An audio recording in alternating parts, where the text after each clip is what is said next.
नमस्ते. गणगण गणात बोते स्वादगाथा या माझ्या चॅनेलवर तुम्हा सर्वांचे मनापासून खूप खूप खूप स्वागत आहे. आता सध्या युद्ध चालू आहे, त्याच्यामुळे आपल्याला गॅसची पण टंचाई जाणवत आहे. तर अशा वेळी आपण एकदम कमीत कमी गॅस वापरून 2 भन्नाट असे नाश्त्यांचे प्रकार आपण करणार आहोत. तर त्यासाठी मी इथे 2 मुठी पोहे घेतलेले आहेत. हे जाडे पोहे आहेत. आता हे स्वच्छ चाळून धुवून घ्यायचे आहेत. हे पहा, हे पोहे मी धुवून घेतले आहेत आणि 7 ते 8 मिनिटं असे भिजत घातले होते. तर आता हे छान झाले आहेत मऊसूत. हे आपण आता मोठ्या बोलमध्ये काढून घेऊया. पोहे आपले भिजलेले आहेत. आता पुढची प्रोसेस करूया आपण. त्याच्यावर हा बारीक चिरलेला कांदा घालून घेऊया. खोवलेलं ओलं खोबरं, हे पहा.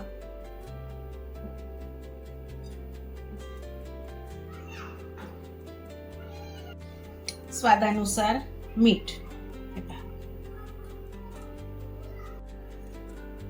चवीपुरती साखर.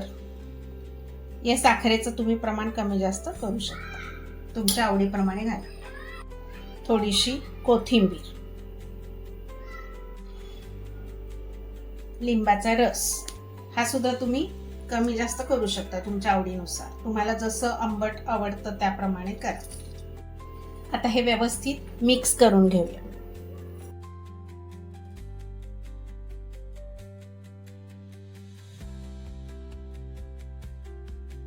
आता आपण वरून फोडणी करून घेऊया. त्यासाठी मी गॅस लावत आहे आणि हा छोटा पॅन ठेवत आहे.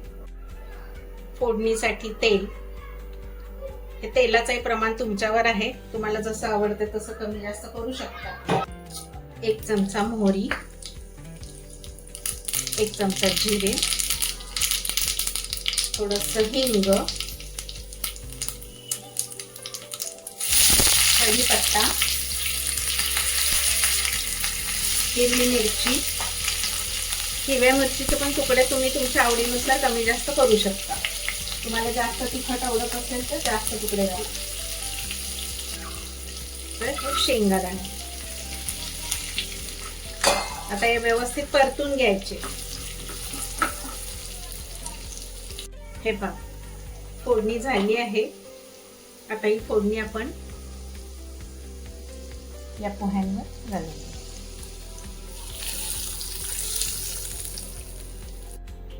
त्याच्यावर आता ही शेव, बारीक शेव घालून घ्यायची.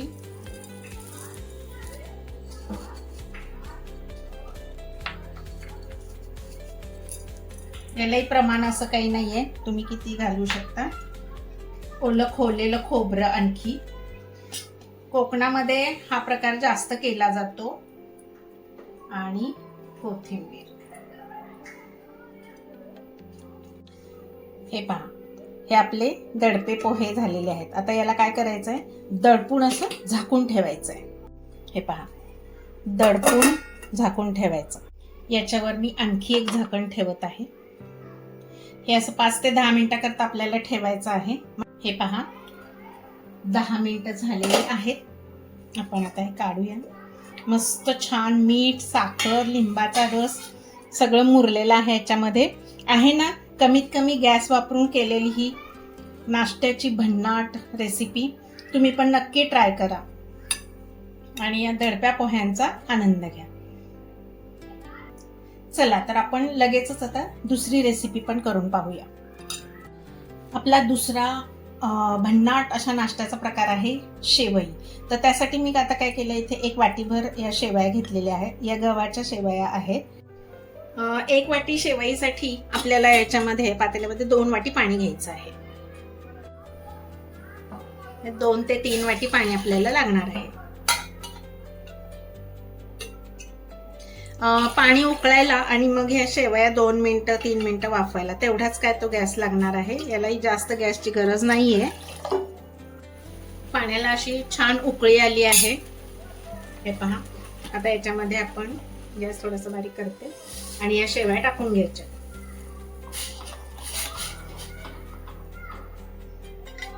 आणि झाकण लावून 2 ते 3 मिनिटं फक्त गॅसवर वाफवून घ्यायचे. हे पहा, शेवया छान आपल्या वाफलून झाल्या आहेत. अगदी 2 मिनिटात होतात, वेळ लागत नाही याला. बारीक आहेत ना शेवया, त्याच्यामुळे पटकन होतं. आता मी गॅस बंद करते.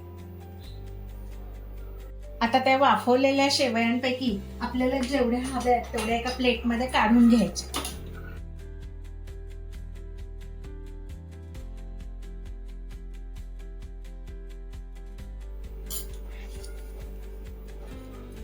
साखर, ही साखर तुम्ही कमी जास्त करू शकता तुमच्या आवडीनुसार. मस्तपैकी 1 चमचाभर साजूक तूप आणि वरून दूध.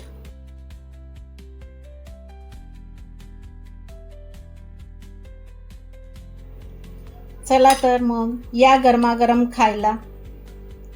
आणि आता वेळ न वाया घालवता तुम्ही पण झटकीपट करायला घ्या. पौष्टिक असा हा पोटभरीचा, कमी इंधन लागणारा हा भन्नाट असा नाश्ता. चला तर मग अशाच स्वादिष्ट, रुचकर आणि छान छान रेसिपींसाठी पुन्हा पुन्हा भेट द्या माझ्या स्वादगाथा चॅनेलला. लवकरच भेटू आपण पुढील नवीन व्हिडिओमध्ये नवीन रेसिपीसह. तोपर्यंत मस्त खा आणि स्वस्त राहा. माझा व्हिडिओ पूर्ण पाहिल्याबद्दल खूप खूप खूप धन्यवाद. बाय.